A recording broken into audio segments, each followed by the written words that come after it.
Hello friends, welcome back to our channel. அருமையான side dish recipe chicken salna. பரோட்டாக்கு மட்டும் இல்லை, சப்பாத்தி, பூரி, இட்லி, தோசை எல்லாத்துக்குமே சூப்பராக இருக்கும். இதை செய்ய ஒரு பேனில் கடலை எண்ணெய் ஒரு 3 டேபிள் ஸ்பூன் அளவு சேர்த்துருக்கேன். ஒரு சின்ன துண்டு பட்டை, 3 கிராம்பு, 3 ஏலக்காய், 1 டேபிள் ஸ்பூன் ஜீரகம், சோம்பு, மிளகு, கசகசா, கொஞ்சமாக கல்பாசி, 3 காஞ்ச மிளகாய், 5 போல முந்திரி எல்லாம் வறுபட்டதும் ஒரு 1/2 கப்பு போல துருவின தேங்காய் சேர்த்து நல்லா வதக்கி எடுத்துக்கோங்க.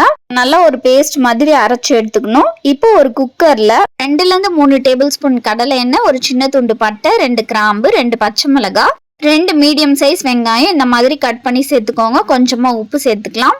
1 டேபிள் ஸ்பூன் இஞ்சி பூண்டு விழுந்து பச்சை வாசனை போகிற அளவுக்கு வதங்கினதுக்கு அப்புறம் மஞ்சத்தூள், 1 டேபிள் ஸ்பூன் மிளகாய்த்தூள், கொஞ்சமா தனியாத்தூள் எல்லாம் சேர்த்துட்டு பச்சை வாசனை போகிற அளவுக்கு வதங்கினதுக்கு அப்புறம் ஒரு மீடியம் சைஸ் தக்காளி 2 நிமிஷம் வதங்க விட்டாலே போதும். இதுக்கு ஒரு 300 கிராம் சிக்கன் போல நல்லா வாஷ் பண்ணி சேர்த்துருக்கேன்.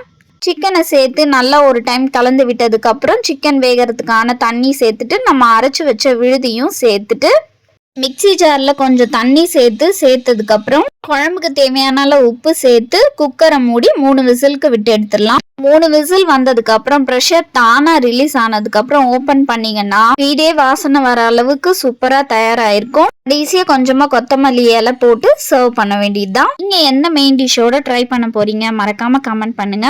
வீடியோ பிடிச்சிருந்தா லைக் பண்ணுங்க, சப்ஸ்கிரைப் பண்ணுங்க, பெல் ஐக்கானையும் கிளிக் பண்ணி வச்சுக்கோங்க. தேங்க்யூ.